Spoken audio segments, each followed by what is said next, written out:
Hello and welcome to Pardon My Disruption. I am Alan Bergson. I'm the Director of Community Outreach for Freshdesk, and I'm joined as always by Dr. Disruptive, aka Jonathan Yarmus. But you're probably right there.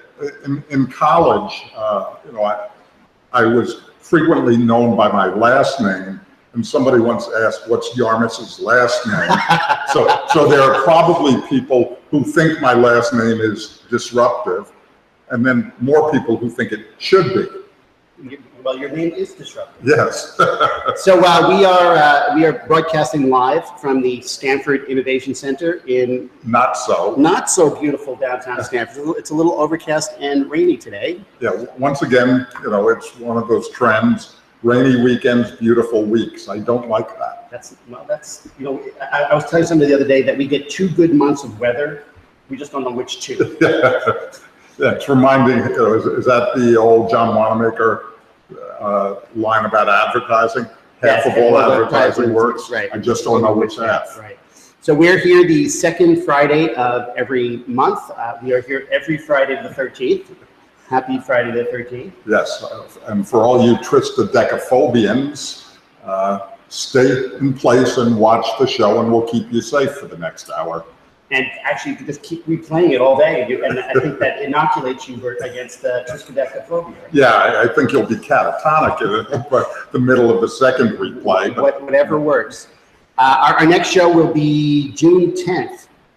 And at that time, we'll be previewing the Apple Worldwide Developers Conference. That's always one of the year's seminal events in technology, where lots of interesting things get introduced, and the hype and hysteria over things that aren't that interesting reach a peak. The hype. Yes. Is it possible that hype can reach a peak? Yes, don't get me going on hype is the like, whole hype side. Hype is like intelligence and stupidity. Seemingly unlimited? Intelligence has limits, but stupidity knows no bounds. All right, so you've had an interesting experience lately with technology. Yeah, let's talk about it. Come on. That's my generic statement. Yeah, but no, I'm saying, first of all, we've got some baseball to talk about. One of the great moments in baseball occurred this week. One of the great moments in baseball. Yes. An 87-year-old man. or seemingly. My hero, because anytime you get an athlete who's even more portly than me, Bartolo Colon. For those of you who haven't seen it, go Google Bartolo Colon home run. Prior to this week, you would have gotten 0 results from Google. Right. This week, you'll probably get 1,602,387 results, because Bartolo became the oldest man ever to hit his first home run. And if you don't know who Bartolo Colon is, just go ask your parents. Ask your parents, because that's how long he's been playing. Yeah, that could be our shame on you. The Mets are fun to watch. Yes, they are, and in first place again. So did you see the Bash brothers? Thor and Bartolo. Oh yes. I tweeted during the Met game the other night when Noah Syndergaard hit 2 home runs, whether a pitcher had ever hit 3 home runs in a game, and the answer is yes. I don't remember the pitcher's name. Was it any time in the last 50 years? No, it was slightly before I was born. I believe it was 1952. Right. And some pitcher who... So it wasn't a pitcher named Babe Ruth? No, it was not. Even he, as a pitcher, never hit 3 home runs in a game. Because that was before they had the DH in the American League. He was hitting. Yes, there was such a time, and with luck, there will be once again. Right. All right. So maybe now let's talk about technology. Let's talk about technology. I was at an event where I gave away an Amazon Echo. I'm fascinated by the technology. It's a little bit fun. It's a little bit creepy. But you've recently had an experience. Well, more than an experience. I bought one. Yes. Why do you look so surprised? I actually buy technology products. I don't get everything given to me, although Well, vendors, I'm welcome, freebies are always It's appreciated. because it wasn't an Apple product. That I bought it? Yeah. Oh, that is correct. Okay. I don't own any Apple products. Not that I think they're brilliantly well executed, and there are a lot of reasons to buy them. We'll come back to this in pet peeves. I regret not having gotten my mother to get an Apple computer. But yes. But anyhow, the Echo, and I bought one, and the way I would describe it is kind of surprisingly useful, surprisingly frustrating, and surprisingly amusing. For those of you who explain what an Echo is. Yeah, Echo is a device from Amazon that has, depending upon the model you've got, a good speaker built in, but it connects to your local area network via Wi-Fi, and you're connected to your smartphone via Bluetooth to configure it and so on. Local area network, does anybody ever say that anymore? You just say okay, Wi-Fi. Just Wi-Fi. Yes. There's no, yes. What's a local area network? That is true, yes. Right. Just, okay, ask your parents. Right. Yeah. That could be the theme. Don't know what a local area network is? Yeah. Ask your parents. You need some instructions on how to operate it? I'll run off a mimeograph copy for you. Right, and then fax it to you. We are dating ourselves. All right, go ahead. But anyhow, it's a device that's got, I believe it's 8 microphones built in, surprisingly sensitive to cut through background noise, and you can summon the device. By default, it's named Alexa. Anybody whose daughter is named Alexa is going to have the most frustrating experience around. My neighbors probably think I've got a crazy girlfriend, because the way you summon it, you go Alexa and then issue whatever command it is you want to issue. And they really think I must be frustrated with her, because a number of times I go, Alexa, stop. What is this Alexa doing? Right. But there are a whole bunch of things. When it originally came out, people thought it was positioned kind of like the ability to order a refill of toilet paper while you're sitting there and realizing you're out, and you can go, Amazon, I need more toilet paper. Right. But a couple of things have happened since then. One, but there's a timing issue with that. well, instant, I don't know if they have the drones are going to deliver right to your bathroom at that moment. Yeah, well, that depends upon how you parse your order. If you go, Alexa, I need toilet paper, you get your standard Prime 2-day delivery. If you go, Alexa, I need toilet paper now. Yeah, it comes more promptly. Yeah. Or one of the capabilities the device now has is I can summon an Uber. Just go, Alexa, I need an Uber, and it will summon one right away. So, Alexa, I need an Uber with toilet paper. But originally, and this is a fairly common thing. Originally, it came with a set of capabilities defined by Amazon. Much as the original iPhone came with only applications from Apple. Right. And then everybody realizes the only way you get a platform to be broadly successful is if you open it up to third-party application developers. And Amazon has done so with the Echo, and there is a fascinating, if you will, ecosystem. Pun, come on. Okay, no wincing in the audience, but an ecosystem. The jokes don't get any better than this. I'm not going to laugh now. It's it. Yeah. But an ecosystem of third-party applications that extend the functionality, things as useful as traffic and weather reports, the ability to summon an Uber, things as intriguing. There are a number of school districts I've seen, they probably make this a project for the kids, where you can go, Alexa, what's the school lunch today? And it will report what your school district's lunch is.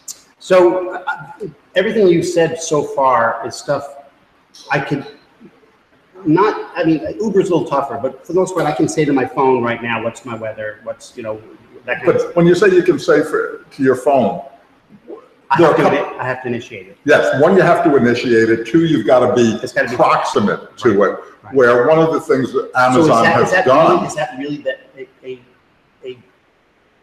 I mean, you've used Yes. it.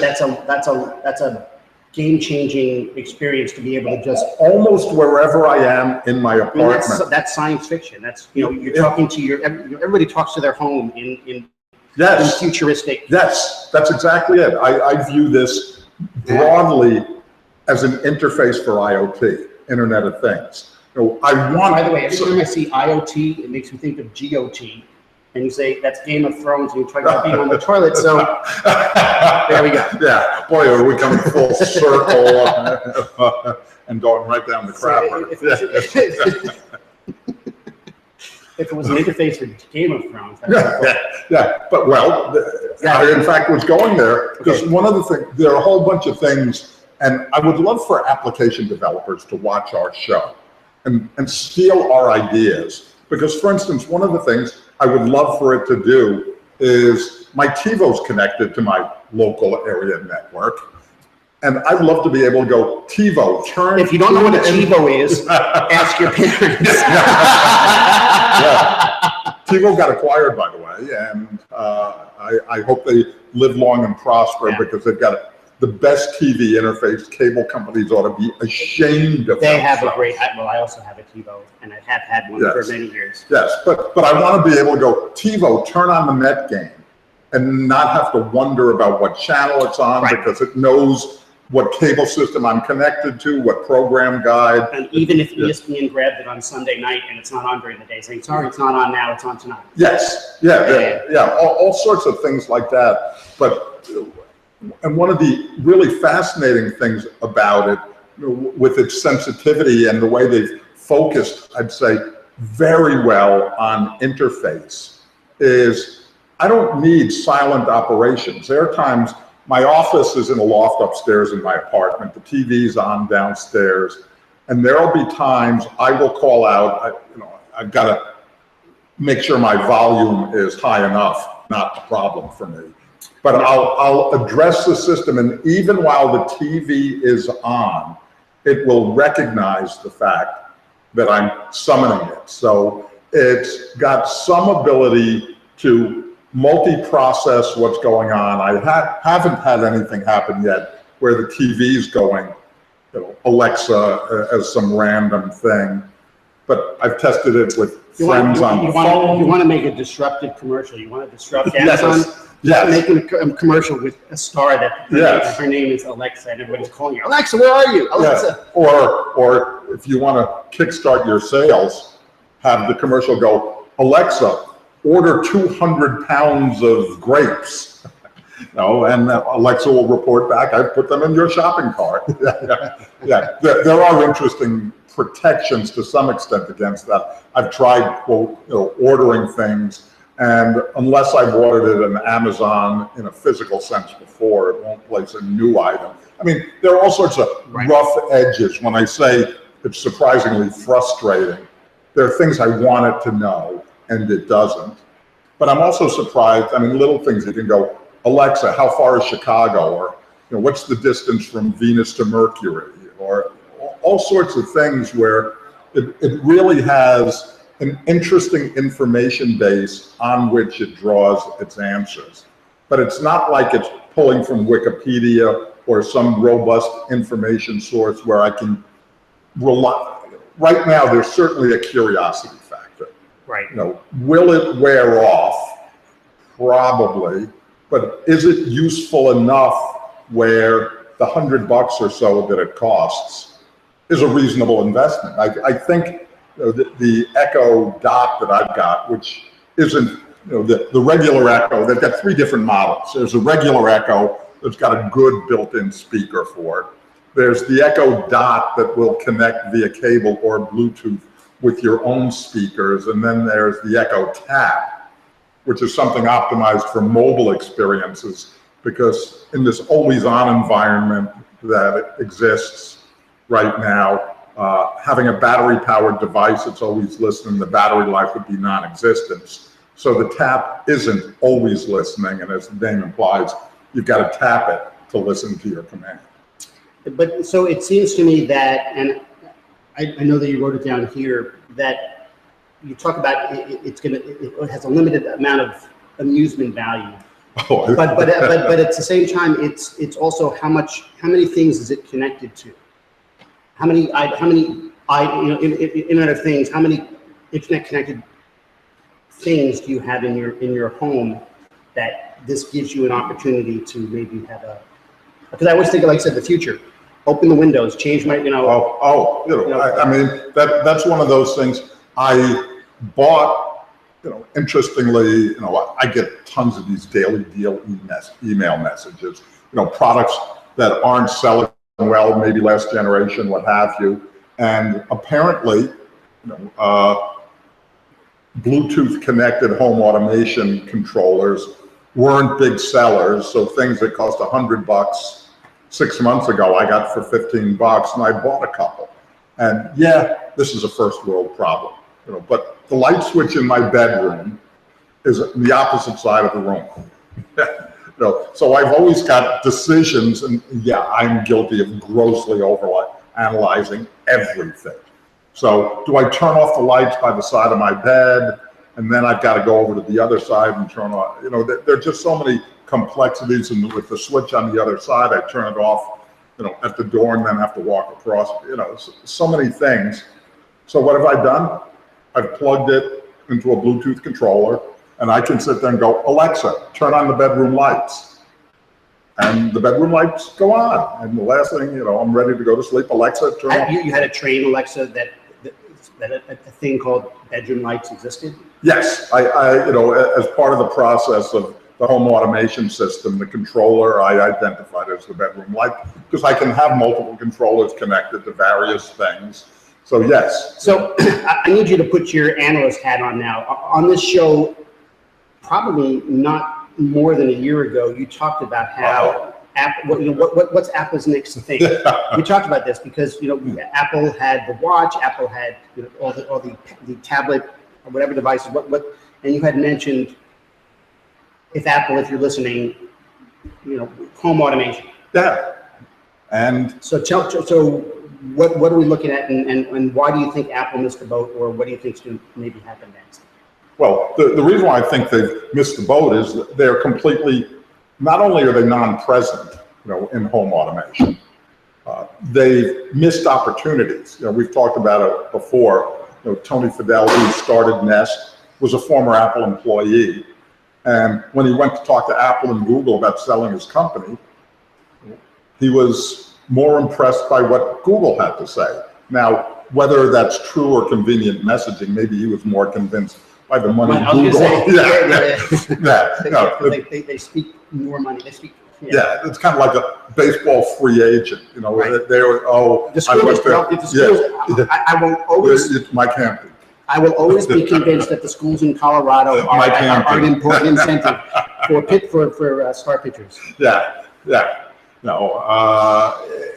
So it might have been the money, but there have been a whole bunch of things, and Apple is notably absent, and Siri as a, for all the reasons we just discussed about it not being sufficiently ubiquitous to be necessarily the home of the automation environment. And the challenge with IoT as compared with an Apple environment, when you're talking about a computing environment, Apple can have a walled garden. When you're talking about a mobile phone environment, Apple can more or less have a walled garden. When you're talking about a home entertainment and home automation environment, Apple cannot have a walled garden. There are just too many providers who are way too well entrenched for Apple to say, I'm going to sell you my stove controller and my light controller and my energy controller and all of those kinds of things. So they need to have a more expansive view, and that is antithetical to the way they do business. It's core to the way Amazon does business. It's core, in large measure, European antitrust regulators notwithstanding, to the way Google does business. And hence, I think Apple is going to continue to face challenges here, and others are the ones pushing the envelope. Now, that said, Apple has never been the first in a particular market. Right. They weren't the first GUI, they weren't the first smartphone, they weren't the first anything. What's the barrier for entry? Meaning Siri is a close analog to some of the functionality of Echo. Why can't they just come out with that box? Or do you think that that's what's going on? Right? Well, I think Google has indicated that they're working on such a device. If Apple isn't, I'd be shocked and disappointed, but there's a lot of technology, there's a lot of ecosystem necessary. Is it called the iListen? Or I hear. I hear. Yeah. But there's a difference between hearing and listening. Yes, that is true. Yeah. Now we're going to start dishing out relationship advice. Yeah. How long have you been married? I've been married. It'll be 27 years. Yeah. So you can give. I understand the difference between hearing and listening. Yeah. Yeah. But. Oh, come on. All right. But that, by the way, that to me is an interesting phenomenon. This everything's listening to everything you say kind of. Well, that's the creepy factor, right? Yes. Well, depending upon what you say, creepy, I say value, and it's sometimes a thin line. But there are a whole bunch of things. Well, you've always said on this show, I'm willing to give up a measure of privacy and private information for convenience and something that's going to improve your life. Yes. Yeah, but there are a whole bunch of things these days.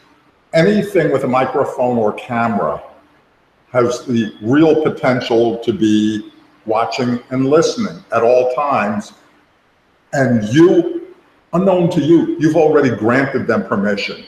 That when you click OK on that, end user license agreement, the EULA, the thing nobody reads. Yeah, and increasingly we're doing that on our televisions, in our cars. Everything's got an agreement where you click OK and don't think about it. And when you've done that, you've granted access to listen to everything you do, to see everything you do. It's a reason, you've got the camera on your laptop right there. I've got a cover on that camera. Yes, the camera work. Yes, that increasingly I'm covering cameras on devices that have them because you don't know who's activating it. There was a case of a school district a couple of years ago, provided laptops to kids. If you've watched any spy movie or television show, one of the things a common hack now is turning on the camera on somebody's laptop and trying to eavesdrop on what's going on. Yes. It's standard. Yes, but it's also real. And I think we're getting to an environment where old notions of privacy and don't ask your parents about this one because they're saying run, don't walk away from these technologies. But I think the waters over the dam, whatever on that one, there's no turning back from this, and the notions of how and where you find privacy are being challenged, and the value is so compelling.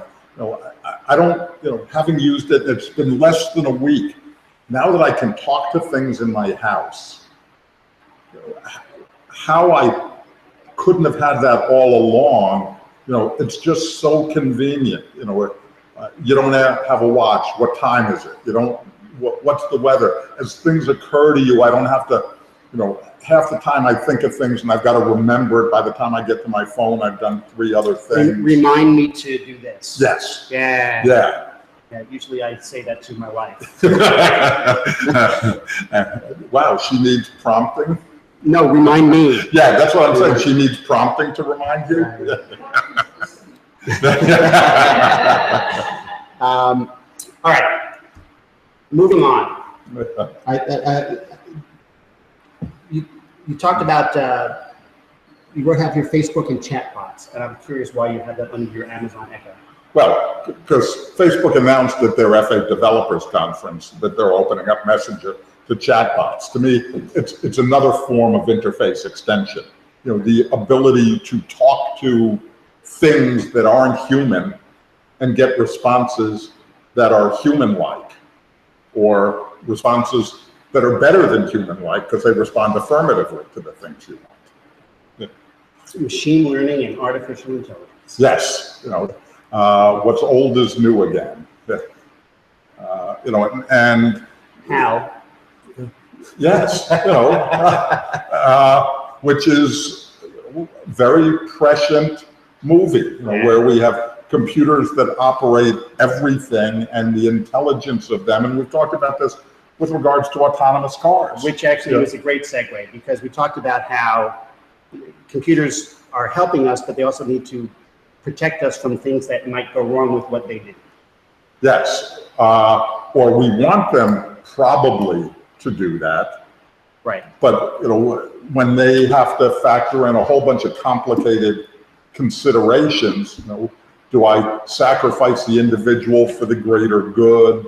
There are a whole bunch of things that are really interesting and challenging in this environment where we have machines making decisions, whether prompted by us or on their own. Right. So there's a lot going on with these self-driving cars. And we've talked about it a lot. We talked about it on the show. And as good as they are in terms of following rules, it's the exceptions that create the biggest challenges. Yeah, and I find myself in the very rare position of trying to dampening hype on a certain technology, because this is one where those boundary conditions are so frequent, and equally important, the consequences of the wrong decision so serious that, if we say it's 99.99% proper, that's not good enough. I don't know how many nines we need off the back end before we say it's safe enough, but I do pay attention to the road when I'm driving, but there are times when I'm thinking, how would a self-driving car handle this situation? So I was in one the other night where the traffic light was out, and we drivers made the intelligent decision to treat it as if there was a stop sign there. We knew there was a traffic light, it was out, the other cars were behaving like that, so we treated it as a de facto stop sign. Can you program that in, and how is it going to differentiate between, okay, there's a light there and the light's not working and therefore I need to do this? Or in similar situations like that, I go down Greenwich Avenue from time to time, and there's oftentimes a policeman standing in the middle of the street directing traffic and telling you who can go and who can't. So how are we going to recognize a policeman, or can I, as a pedestrian, have all sorts of fun and put my hand up and make self-driving cars all over the avenue stop?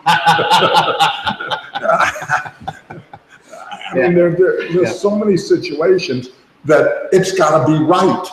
Right. And as a human being, and I find myself in the awkward position of defending the intelligence of human beings who... Go on, but let's just say there is some. Yes, okay. But there are situations that I don't know how you codify these in a self-driving car, and it's because the consequences of being wrong are so serious. I mentioned the policeman.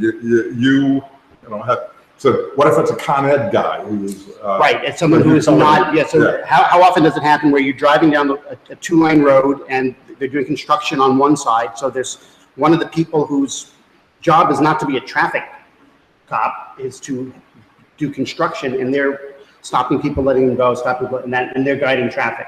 What is a self-driving car going to make at that situation? Yeah. There's so many boundary conditions, which is why I think there will be controlled environments. So on the highway, much more controlled situation where I could envision it working. We've talked about smart cars versus smart roads. I think smart roads can work much more effectively, but I just keep coming up every time I go driving. I look and go, how would the self-driving car react compared to the way I would react? And I'm not convinced the car would necessarily do the right thing, and saying, okay, in those situations, I'm going to program it to slow down and stop while it, and invoke driver action. That in and of itself has its own set of unintended consequences. So as you like to talk about with the hype cycle, the short term we're still way up on the hype cycle curve as every automobile manufacturer, every transportation provider is saying we're getting involved in these things and their partnerships. But that's a good thing because it's going to start to help answer some of the questions that you're bringing up and bring up more questions. And yeah, but you know what happens also is you know, in this hype cycle, as championed by my former employer Gartner, we go through what's called the peak of inflated expectations, and once we go over the top of that, we enter what's called the trough of disillusionment. And the trough of disillusionment is where we say, guess what? It's not going to work. How could we have ever been so foolish as to think this stuff could ever deliver on the promise? Right. And usually when that happens is when we actually start to deliver on the promise. Well, look, that's what, think about electric cars. The hype of electric cars decades ago was there. Oh, that's the future, fuel economy. And then we entered that trough of disillusionment, and now suddenly we're in an entirely where electric is a given. Yes, sort of. You know, and the reason why I say sort of, I forget what country it is, but recently somebody, and I think it may have been Singapore, but I'm not sure, somebody imposed a gas guzzler tax on a Tesla. Right, because where is the... Yeah, where's the electricity coming from? You know, if you're drawing electricity in an environment where, let's say there are a lot of coal-fired electric plants, right? You know, I mean, that electricity isn't coming for free. You know, it's being generated by something. I guess it also becomes, what is the carbon impact per mile of an electric car versus the carbon impact per mile of a gasoline car? Yes, yeah, and that to me is a fascinating conversation. I admit to not having looked, you know, at the actual numbers and science and assumptions behind those, but electric cars aren't as compelling. It's not like gasoline cars are terrible and electric cars are pure. All right, I'm going to pivot a little bit here. It's just a step to the right. Because 'tis the season to talk about politics. And we're both active Facebook users. That's an understatement. And recently, Facebook has, I think the framing of how I even ask this question is important because there's accusations, there's what they may or not have really done, and the reality of the situation, but also the impact. Yes. How's that for framing? So Facebook was accused. So if I were the attorney or the judge, is there a question anytime soon? We're in the courtroom. Right. Yeah. That's right. So I object.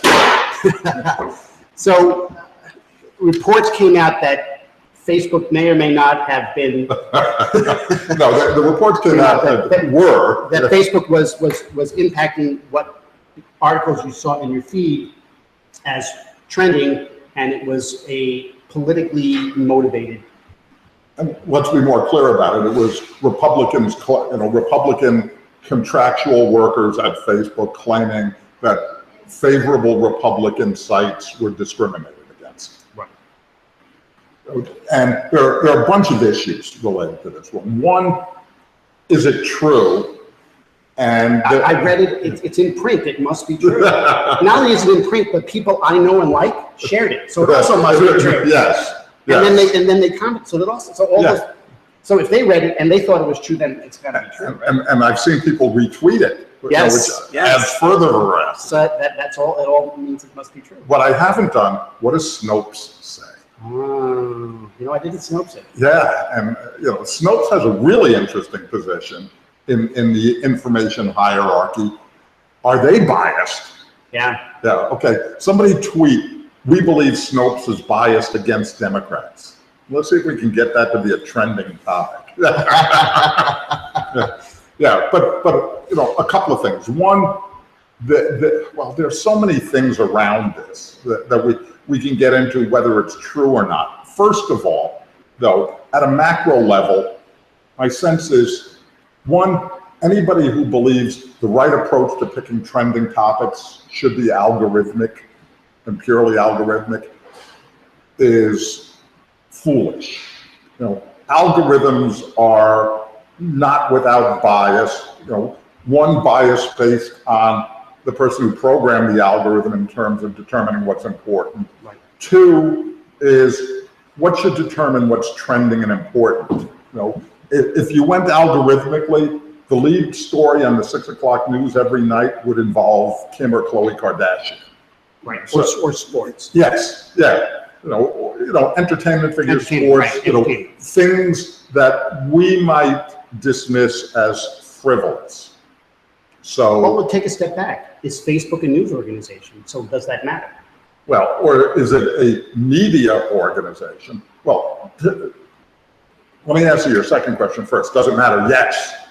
Because a large number of people get significant amounts of their information flow through Facebook. Right. So therefore, how Facebook determines and prioritizes things has an impact.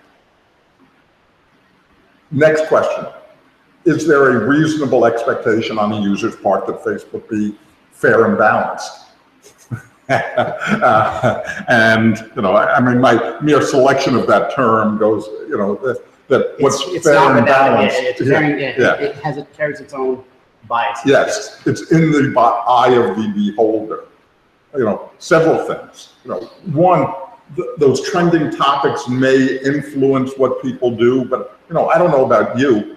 Yes, I notice those, but I notice what's in my feed more. And my feed has an inherent bias, and the inherent bias is who I am friends with, who I follow. In this political season, there are several of my friends on Facebook. We remain friends. I've unfollowed you because I'm tired of certain political items, with which I disagree violently, and rather than getting angry and upset with you, reasonable people can disagree. I don't need to read Breitbart News or whatever news source has been accused of being pushed under by Facebook. So I don't think there is a reasonable expectation of complete unbias. I think it is reasonable for people to look at it and say, impartial third-party sources, people who think there's a bias and expose it, and we can have a reasonable discussion about whether said bias exists. So I don't think out of any of our news organizations anymore, we have a realistic expectation of fairness and lack of bias. In fact, if you look at the travails of CNN as compared with MSNBC and Fox, they're merely responding to commercial pressures to satisfy a requirement. In the days when we had the lofty arbiters, the Walter Cronkites and the Huntleys and Brinkleys are gone, and they're gone for several reasons. One, they're gone because the economics of balance aren't like they used to be. Number two, and one of the things I think is really important and underappreciated, and this is an internet impact. Before the internet, when they had to rely on the public airwaves, to get that license from the government. Right. You had to do programming in the community interest. And in fact, you had a license to print money. So for half an hour every night and 2 hours on Sunday morning from 6 to 8 a.m. when nobody was awake. If you don't remember what it was like before they had news on TED, ask your grandparents. Yeah, but they used to have to do things in the public interest to get their license renewed. And even while there weren't many examples of people not getting the license renewed, the news people had a sense of responsibility because here's where we're earning the public trust. You don't need a license to broadcast on the internet or over cable TV. That notion of in the public interest is gone dead, kaput, bye. In fact, it's why a number of times when there have been rulings with regards to the major broadcast networks that they were going to have to do certain things with their broadcast properties, they went and said, fine, take away the broadcast license. If it's going to be an albatross around our neck, we don't want the broadcast anymore. We want free and unfettered access to do whatever we want. Well, you mentioned something about Facebook being a media company, and I think back on AOL. AOL today is a media company. Yes. But they started out as a technology company that created a walled garden that then became an on-ramp to the internet.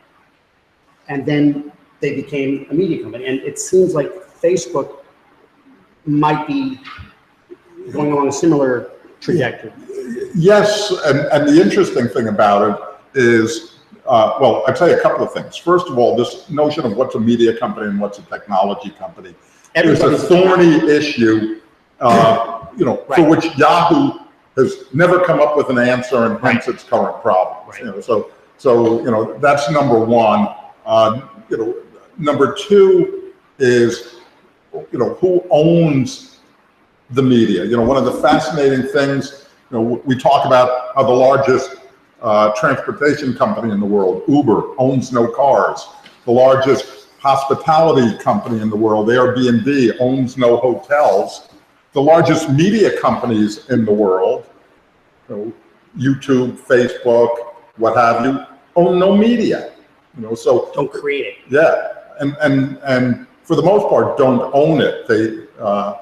They transport it, you know, and they've got some notion of ownership. And you know, anybody who coming out of this puts on their Facebook wall a notice, "Dear Facebook, you do not have permission to," yeah, stop. Please, stop. Yeah. But yes, you know, this notion of user-generated content is today everybody's a user. Journalists used to have some special role in the firmament that differentiated themselves from users per se. Now, with journalists being tweeters and YouTubers and things like that, you know, we're in a world where, you know, we're all media creators. You know, another thing, stop. You know, the news media didn't cover a Bernie Sanders rally. Look at YouTube, how many views it's getting. I don't think it's hurting them that he's not on the 6 o'clock news, because the only people watching the 6 o'clock news are your parents. Well, there's an inflated sense of impact. I think, if nothing else, this election season has shown the emperor has no clothes in terms of the inflated impact that media thinks they have on public opinion. Yeah, and the reason why we focus so much on mainstream media or the liberal media is there are politicians, some of whom are still in the race, who find it beneficial to cast the media as enemies, you know, because they ask difficult questions. Yeah. Asking tough questions, I tell you, the nerve. I thought you were going to go into a Rodney Dangerfield there for a second. I tell you. I tell you, no respect. All right. We have some of our standard. I just want to talk about that one? Yeah. Okay. Yeah. Just signs of the bubble. There is a company, I was just reading about this week, called Ubeam. The bubble? What's a bubble? You know, easy money. Easy money. Ubeam has attracted investments from some seemingly intelligent people who have put $23 million into a company who, you know, one of the frustrations about modern technology, you know, I'm sitting here, you know, with my wonderful wireless phone, except it's not really wireless. Oh, I like that. Yeah. I like that. You know, that, and we were just talking about our activity bands. You know, I have a new one now. Mine will last for a year because it's got a watch battery in it, and I don't have to plug it into anything. You know, so how you're missing out on the opportunity to recharge. Yeah. I get to do that every other day. I get to recharge. Yes, I have enough things that I have to recharge. I have to recharge that. I have to recharge that. You want me to pull out? So this isn't even wireless. I have to go plug it in. Yes. Yeah. So this company has come up with the chupacabra. You know, wireless charging. You know, we just take all of the electricity in the air. Or I think, you know, theirs you actually have to plug the box in, and it ultrasonically recharges devices, turning, you know, the electrical energy into ultrasonic energy that goes and somehow charges the connector on your device. Will it also warm up my coffee and pop my popcorn? I think it's more likely to do that than to recharge your device. You know, hence the problem. Right. You know, that there are those who believe, including former employees of the company and scientists, who sit there and go, the science doesn't work. I read one mechanical engineer talking about it, saying, yes, in theory it works. Here are the problems with said approach. Problem number one, when you convert it to ultrasonic energy, it's great. You won't hear it. Every dog in the neighborhood is going to be shrieking at the pain of the device, and other animals who hear in that band. Number two, the power to actually charge a device in a reasonable time frame is so concentrated that proximity to the device could in fact lead to physical harm to people who get in the way of the beam or otherwise. You can get cooked. Yeah. You're gonna get cooked. Yeah. No, but $23 million from people who, yes, this is a problem. Battery life is a problem. Battery life is not progressing along Moore's Law's curves. And I'm delighted to actually see progress. One of the things with my new S7 Edge compared to earlier phones, and I'm a heavy user of everything. Bluetooth, Wi-Fi, the screen's on.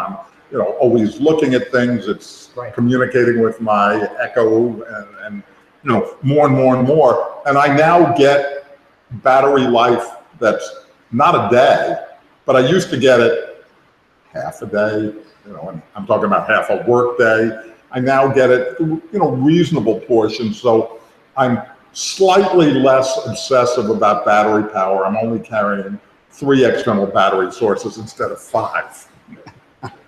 I just carry one big one. Yeah, that's what she said. Moving on. That's why you're happily married. So we have some of our monthly standard topics. Let's start off with pet peeves, because nothing bothers us about technology. Yeah. Pet peeve number 1: reboot the computer. Restart your phone. The number of times, and yeah, Mom, I'm talking about you. Although she is far, far, far from the only offender.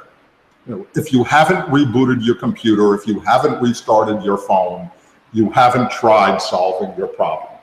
That's customer service 101. Yes. Tech support 101. Yes. Yeah. 80% of all problems are solved by a reboot. Right. Yeah. With technology, with life, just reboot the thing. All right. I want to talk about. The right. second one. An app we love. An app we love. Okay. And you've heard me talk about this one before. The keyboard software Swipe. And the reason why I'm talking about it now is Google has actually launched something called Gboard for iOS. Interestingly, it is not available on Android, and there's no commitment to it being available on Android. Really? Yes, there's a reason, because in addition to providing interesting functionality, Google's clearly concerned about how it can drive traffic to Google search from Android, from iOS users in a world where Apple controls the environment. So if Google controls the keyboard and makes Google searching as easy as tapping on your keyboard, they in fact have inserted themselves between the user and where Apple would like to take the user. So it is a strategic positioning maneuver, one that they don't have to worry about on Android because they've already got the captive traffic. So it's much more imperative that they do it. But nonetheless, I am a big believer, and if you don't know what Swipe is, to give you an idea of what it's like, when you're trying to do text entry, normally you just tap on your keyboard, and the letters, instead, what I can do is trace over the letters. So the cat in the hat, jump over the quick brown lazy fox or whatever, and you just trace the letters. It is much faster. Wow. It didn't get all of them. No, I know. But considering I wasn't being particularly precise, it is shocking how good it is at doing those kinds of things. For me, it is a transformational, and I don't use that word lightly, a transformational piece of software. When I first started using small... That's a digital transformation. Yes. I used the buzzword. I see what you did there. Yeah. Do you mean it with digits? Is that why you said it? No! I give you credit for being smarter than you are. Which is always a mistake. You had a question. Google just came out with an Android keyboard that incorporates some of that. Yeah, Google, in fact, the question was Google came out with an Android key, and they've in fact been doing that for some time. The iOS version has some incremental capabilities, ability to search directly from the text input, capability and so on. So yes, when Swype came out with it, they were the only one that had it for a while. Then along came SwiftKey that was eventually acquired by Microsoft. And there are a number of other, Samsung's got its own version of it. Everybody's doing it just because it's so much, yes, it's a break. And I marvel at people, who do the thumb typing so quickly, but I find Swype has all sorts of advantages. I'd be curious if Swype would replace, because I use Siri, right? So I do the voice conversion as opposed to the Swype, because I just can't type when I can't, and I'm going to try it. Yes. I'm going to try it and see if that actually You'll report back next month. I'll report back next month. By the way, some people are freaked out, the fact that if you read again the end user agreement with regard to installing these keyboards, it says, be careful because we are going to send everything back to Google, anything you type, including passwords, credit card numbers, social security numbers, it'll be all encrypted, but it's going through our servers in order to give you a better experience. Yeah. I take a somewhat fatalistic view of, if they want my credit card number, they're going to get it, and Well, look, when Siri first came out, IBM banned the use of Siri in their offices for trade secrets, for security reasons. I'm sure when the Selectric typewriter first came out, IBM. It was an IBM typewriter. I know. They banned the use of their own typewriter. All right. It's not unprecedented. All right. Interesting. Oh, no, do you want to do another pet peeve? Yeah, we have to do this one. Microsoft. Dear Microsoft, please stop pestering me to update to Windows 10. But I love that they're doing that. Did you see the weather forecaster the other week? Yes. In the middle of the weather. Yeah, in the middle of the weather forecast, they had the screen, computer-generated screen in the background on the TV, and the upgrade message popped up over the weather forecast. Microsoft updates have always been troubling because people wouldn't know if they had their automatic updates on, and then you'd want to shut down your computer. And at the worst time, when you're in the most hurry, you'd shut down your computer and would say, please do not turn off your computer updating. And, and it'd be a 0% there for about 20 minutes. I had one where it said, we're going to upgrade in 10 minutes, save your work now.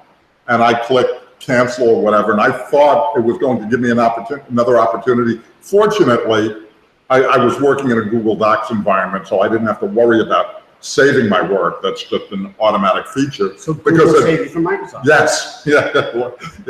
Kudos. Kudos. And we didn't have any kudos, so there you go. Yeah. But the upgrade pestering is coming to an end. On the one hand, Microsoft will say, we finally bowed to the will of consumers. Yeah, maybe, or Louis C.K., or maybe that the free Windows upgrade period is coming to an end. And so if you don't upgrade now, they're going to charge you $100 in a couple of months, so they're protecting their revenue stream. If you haven't listened now, you're going to have to pay. As is typical with Microsoft, there really is no compelling reason to upgrade. If I buy a new computer, it'll have Windows 10 and I'll look, but Windows 7 is a perfectly functional, happy operating system. Yeah. Or the compelling reason is if you went for the non-compelling upgrade to Windows 8. Well, that would Then you'll go to the compelling upgrade to Windows 10 because it fixes it brings you back to Windows 7. All right. This is the unupgraded upgrade. We got to do rapid fire here, so let's do some interesting factoids because I love the first one. Uber, reported some financial numbers. It's actually making money at 19 cents a ride. That's their profit, 19 cents a ride. Got to do a lot of rides to sustain a $60 billion valuation. Right, well, it makes you wonder, so what business is Uber in? Well, depending upon, there are two ways of looking at it. This was the same thing with when Amazon first came out, everybody tried to compare them to big box retailers. Realtors. Big box retailers. He said realtors. I said realtors. They tried, and so they tried to, and Amazon wasn't making the profits that these retailers were making, and that was a challenge. And only over time did it evolve what their real business was. Oh, I think there's a very open question about what Uber really is. The proponents of it that say it merits its 60, at 19 cents a ride, you don't get to a $60 billion valuation or whatever insane number it is. I'm waiting for evidence that it's more than a ride business because a number of their other initiatives have not gone as well. Delivery service. Yes, they recently shut down their instant delivery service in New York. You could have gotten that toilet paper. Yeah, exactly. Yeah, but if they're merely, if you had Alexa to say, Alexa, please open the door. Okay. Well, you can have internet-connected door locks. Yeah, Sorry, more and more hotels are doing that. But I am waiting to see, evidence that Uber really is more than a traffic summoning application, and because it's something Amazon has successfully gotten into. Those of you who don't remember, ask your parents. Amazon used to sell books. That's what they did. They sold books. And you look at what they're doing now. They're selling everything. They're providing cloud services. They're providing. Yeah. They sold books. And they have clearly succeeded at doing a lot of other things that were offshoots and extensions and net results of that original initiative. Uber, and admittedly, it's still a relatively early phase in the company's evolution, but they've got a lot of interesting challenges trying to extend their core business with all of the regulatory issues they're trying to deal with and business maturity issues. And I'm waiting to see evidence that Uber has an Amazon-like growth path, or it's a nonetheless valuable transportation. I mean, I was just last week down in Newport News, Virginia, going from the Norfolk airport to my hotel in Newport News was a $28 Uber ride and a $60 cab ride. Well, that's because Uber only makes 19 cents a ride. Yes, but they don't have to pay off $1 million medallion or whatever, 100,000. All right, we got a couple minutes left. Speaking of billions of dollars. Billions. Speaking of billions of dollars. Oh, Apple's profits, of course. Look, last year Silicon Valley, in aggregate made. Somebody added it all up, about $133 billion in profit, 40% of which was Apple's. I mean, we can talk all we want about the problems that company is facing, and they're still minting money. Oh, minting money. They just made an acquisition somewhere. I thought I had written it down. Yes, they invested in China's version of Uber. They made $1 billion investment, which leaves them only about $54 billion left in their war chest. No, I mean, this is a financial powerhouse, but they also, as is often the case, a few large players suck the profits out of the industry. In fact, there was a period of time when it was observed that Microsoft made about 110% of the profit in the PC industry. 110%. That said, everybody else in the industry was net negative. You know, the way they made money in the industry, you know, and Intel was in there too, was co-op advertising dollars. Every time you heard, you know, a Dell or an HP go, you know, with their ads, and you'd hear the little Intel ding, ding, ding at the end, you know, that was Intel paying them to stay in business so that there was a home for their microprocessors. Exactly. All right. Well, let's get a quote of the month, and then we got to wrap up. Quote of the month. You know, we're coming up on Memorial Day, you know, an interesting time. And so, you know, one of the ones with all political rancor and so on is Mark Twain. Patriotism is supporting your country all the time and your government when it deserves it. Very appropriate for Memorial Day. Thank you, Dr. Disruptive.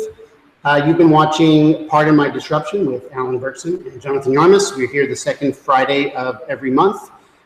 Join us next time. It'll be June 10th, the second Friday in June. We'll be here again in Stanford Innovation Center. Thank you for joining us, and go out and be disruptive. We need like an exit. We don't have an exit. Good night, Alan. Say good night, Alan. Yeah. Good night, Alan. Thank you all.